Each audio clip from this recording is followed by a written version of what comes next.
how you can add your Twitch link to your Instagram bio. Now without any delay, let's just get into it. Now first open your Twitch and then go to your profile on the bottom right.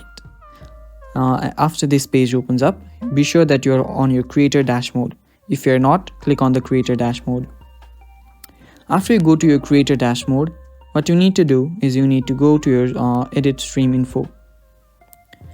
After you go to your edit stream info, scroll down till you see the share link to channel option. Click on share, and there you will be able to copy your channel link.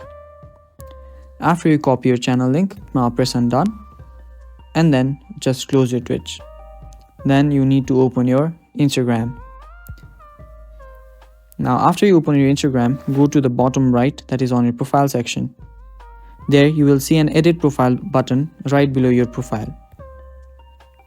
After you click on it, there you will see an option to add your links. It's right below bio. Click on it and then go to add external link. There you need to paste the link you've copied and then the title. Let's just say my Twitch and then press on done. After you press on done, there you go, you have added your Twitch link on your Instagram bio. So that is all for the video guys. Thank you for watching. Don't forget to subscribe and leave a like at the video. Bye bye.